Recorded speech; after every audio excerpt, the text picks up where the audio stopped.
I've witnessed troopers in the storm, I've glimpsed walkers in the sky. I've seen wings shaped of X, a side wing shaped of Y. I've seen sabers made of light in a falcon of 1,000 years. I've weathered wars amongst the stars and have tales for listening ears.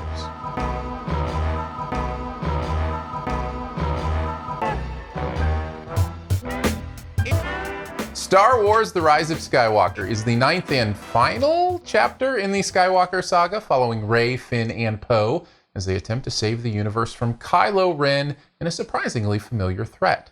J.J. Abrams returns to finish what he started with The Force Awakens with the daunting task of reuniting a fan base at war with itself. Will he succeed? Well, I'd probably need C-3PO to know those exact odds, but let's find out with 5 things you might want to know about The Rise of Skywalker.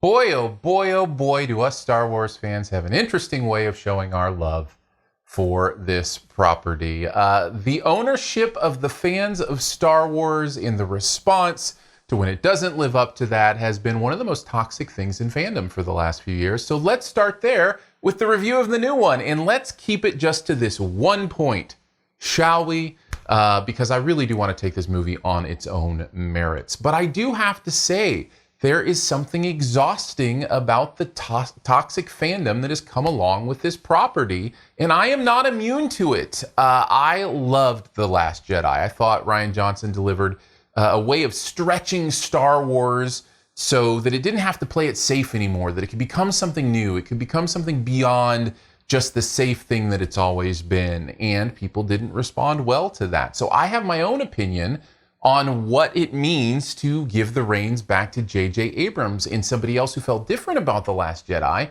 has a different bias on that. So this is the biggest yellow in the history of yellow points on SiftPop. This is going to determine a lot, I think, about how you feel about this movie. And in fact, the movie itself, you can feel how the trilogy is almost having a war with itself. There are direct responses in this movie to things that were done in The Last Jedi. So not only are we having a conversation as the fans, but it's obvious that Disney and those in charge, and JJ and Ryan and everybody, is aware of it and is making decisions to play into or against that. And so all of that is happening in this movie. I think it would be silly not to say that as somebody who loves Star Wars, it doesn't affect how we see it. So I'll just throw this yellow up here right at the beginning because I do think it is going to impact how you see the rest of the film. And I am no different. So understand that. And now let's actually talk about this movie. Well, that was a long intro, but I think it was definitely needed. I think you kind of have to lay that groundwork with Star Wars anymore, as unfortunate as it might be. Let's actually get into the movie. I enjoyed it. I really did. I like J.J. Abrams. I like what he does with the properties he touches. I really liked The Force Awakens, and I really enjoyed Rise of Skywalker. What's enjoyable about it is his sense of humor, which is great, which, by the way, is kind of the only consistent thing in this trilogy, is that the humor is the same. Rian Johnson's sense of humor is very similar to JJ's, so that feels consistent.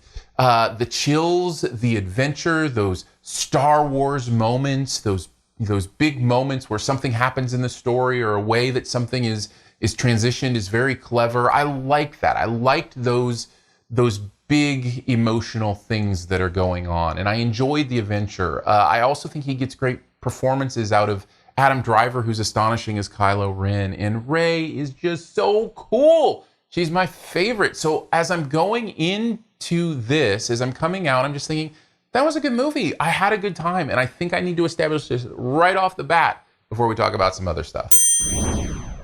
One of the things I want to talk about that is actually a positive for me, but might be a negative for some, is how much fan service is in this movie. Now, I like fan service. I'm a fan, so that shouldn't be a surprise. However, the way you do it is very important. And this movie was overall, for me, okay. There were a couple moments where it was so winky to the camera that my eyes did start to roll, but for the most part, I was like, oh, it's cool seeing that person.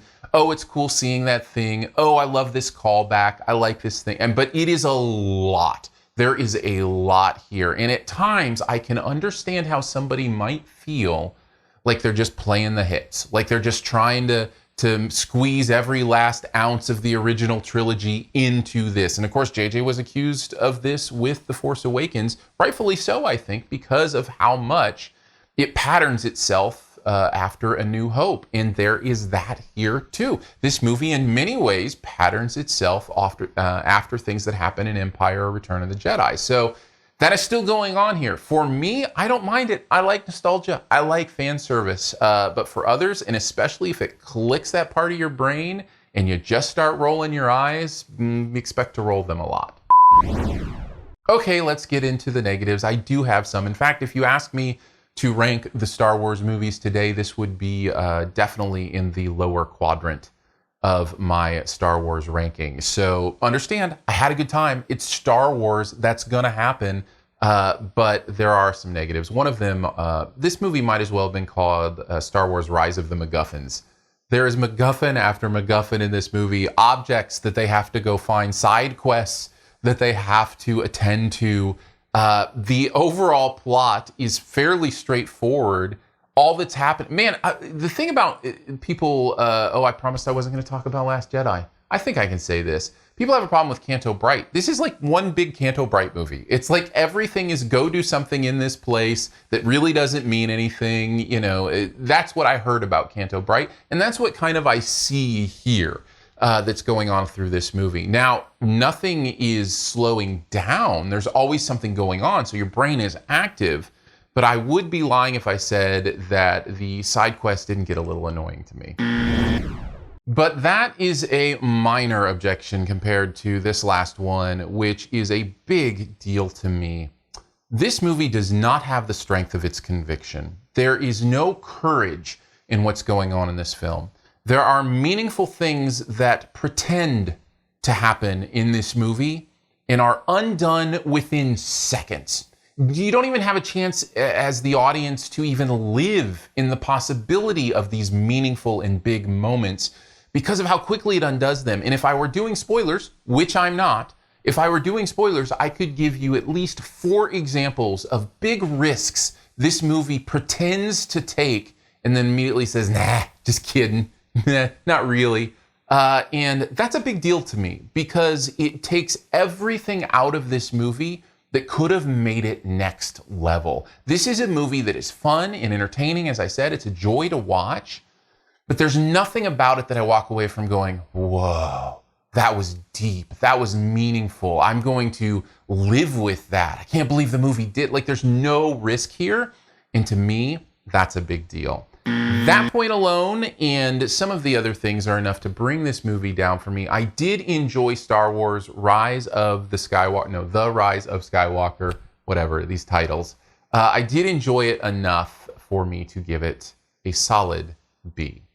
Thanks for checking out this SiftPop review. I am back to doing these, hoping to do these once a week for 2020 and beyond. And if you support, as a member of SiftPop, there is a level of support where I will start doing 2 movies a week. I'm excited about continuing to grow what's going on at SiftPop.com. By the way, check it out. Lots of great articles being written there. We have, I think right now, the best ever challenge article for the week is up with the top 10 movies that have the word Rise in the title in honor of Rise of Skywalker. So lots of fun stuff going on at SiftPop.com. That's SiftPop.com. Also, check out the podcast. If you listen to podcasts, make sure you download it and listen at your convenience wherever you do podcasts. It's just called SiftPop, SiftPop. All right, let's talk about that best ever challenge, best ever movies with Rise in the title.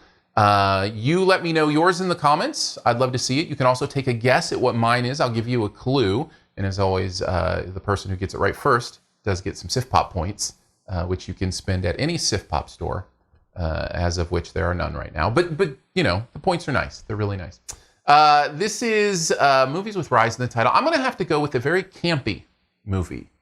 And I mean that in more ways than one. Take your guess in the comments. I'd love to hear your choice as well. And I'll catch you next time with more reviews. We'll see you then.